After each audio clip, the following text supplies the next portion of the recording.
I'm not blowing up steam. Everything is awful when the Leafs are your team. You watched the Lego movie yesterday, didn't you? The Lego movie was the only good thing I watched yesterday. Woo! Are you just gonna get hammered? Get me a toaster. Magic Angel Robot from Winnipeg. What the hell are you talking about? This team is ruining my life.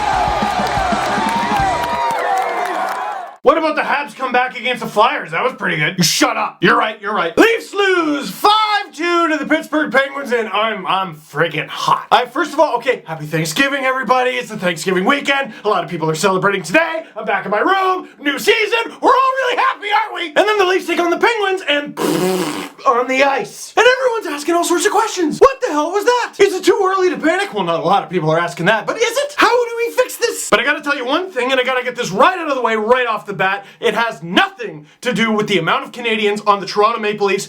Don Cherry. So let's do this. I'm ready. It's first Coach's Corner of the year and I'm already pissed off. Don Cherry, Ron MacLean returned for Hockey Night in Canada. I'm happy. Coach's Corner. A staple in Canadian television. Everyone stops what they're doing on Saturday night to listen to, or if you're in a bar with no sound, watch what Ron and Don are talking about. That is the beauty about them. You didn't even need to hear what they had to say. You see them playing with that little mouse thing that sings off the top and you're looking at that from a bar. You can't even hear what they're doing and you're like, that's funny. Not to mention you can see a suit from space. And it was good to see Ron MacLean there as well. It cannot be understated what a champion Ron MacLean is. To do Coach's Corner like that and then drive or fly to wherever Rogers' hometown hockey is, he is a champ. Now that all the good things are out of the way, let's get to what Cherry said. The Leafs are doing so poorly after the first two games because they didn't draft a single Canadian at the 2014 NHL entry draft. Not to mention that pretty much none of the players who were just drafted last spring are in the NHL right now. Well, there is one guy I can think of, Leon Draisaitl from Germany. But I tell you what, maybe there's something to what Cherry's saying. Maybe the Leafs should rely more on a league like the CHL, the OHL specifically. They produce good players all the time. But what irks me, what really pisses me off about that is Brian Burke drafted more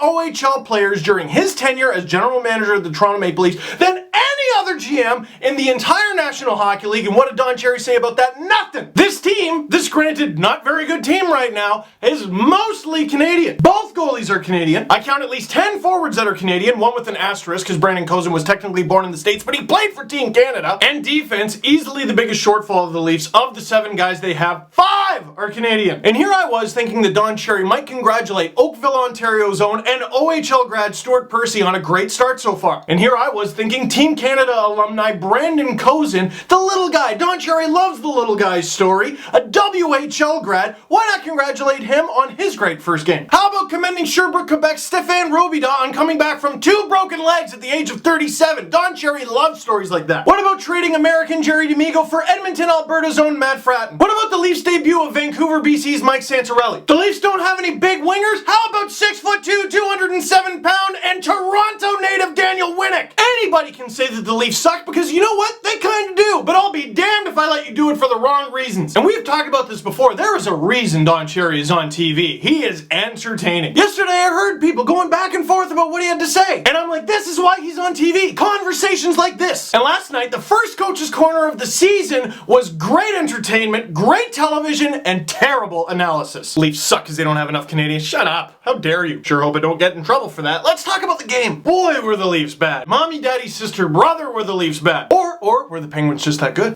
Or was it both? To me, the Leafs were sunk after the first 3 goals. You could even argue the first 2. I got a sinking feeling in my gut after the first 1, but I think that's just years of cynicism acting up. Cynicism reflux. First goal, very poor clearing attempt by Jake Gardiner, but again, Jonathan Bernier, he's gotta have that. Or he's gotta be in better position. Something. What's wrong with him? I'm hearing things like, oh, he might be a little bit hurt. I'm getting texts from people like he looks uncomfortable in his equipment. And the unfortunate thing there is I was actually told the night before that the rumor was James Reimer was gonna get the start against the Penguins, giving Jonathan Bernier an extra day's rest, and he gets to take on the Rangers, who finished in the Stanley Cup final instead. I don't know if that person got bad information or the Leafs changed their mind, but it didn't work out. The second goal was just Sidney Crosby. Like, holy crap. Gets a bank pass off the end board. You can't guard that. And then they start getting into penalty trouble. It's a 5-on-3. The Penguins make it 3-0. That's the game. There's no point talking about the rest. Which, you know what? Yes, there is. I get to watch all the games. And a funny thing happened last night. The Habs were down 3-0 to the Philadelphia Flyers. They came all the way back and won it in a shootout. That team, by the way, 3-0. What is it about the Montreal Canadiens that gives them the mental fortitude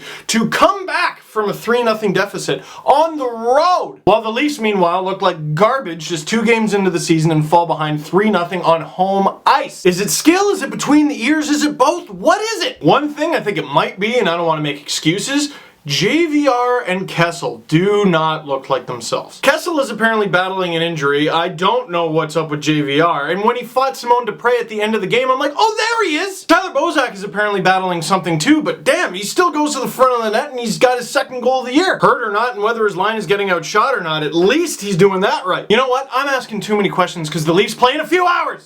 So you know what? I'll mention one more thing. To the fan who threw their Leafs jersey, their Winter Classic Leafs jersey, and I'm pretty sure their David Clarkson Winter Classic Leafs jersey, on the ice. Now, in terms of voicing your opinion, as a hockey fan, there is no greater insult to your team than throwing your jersey on the ice. So if you wanted to hurt somebody's feelings, you wanted to get your message across, message received, you did it, congrats. But I tell you what, you're a dick. You might as well have reached into your wallet and thrown $400 onto the ice, because that's what you spent on that ticket, the drinks, the food, maybe the parking or GO train or whatever, and that stupid jersey. And the Leafs, despite being a bad hockey team, are not bad people. And you know what they're probably going to do with that jersey? They're probably going to give it away to someone who will appreciate it. So, listeners of the podcast, you may have already heard about this charity, but it's called Skate to Great. Everybody go to skatetogreat.org. Skate to Great is a charity that you can donate your old hockey stuff too, because hockey is pretty much the most expensive sport you can play until they invent space water polo. That's where you play water polo in space. So if you got old skates, old gloves, old buckets, jerseys that you plan on throwing on the ice,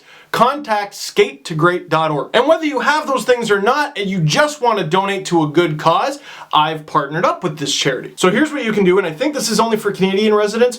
Text DANGLE to 41010. It'll give you an option about how much you want to donate, and you can donate to Skate to Great, and you can put a kid on the ice who may not have gotten the chance before. That way, rather than throwing a little hissy fit and getting banned from the Air Canada Centre for your entire life, you can actually donate to something that matters. Thank you very much for watching this one. Sorry if I blew your ears out. If you like this video, click like. If you really liked it, click subscribe. And I will see you tomorrow when hopefully I'm a lot happier. Everything is awful!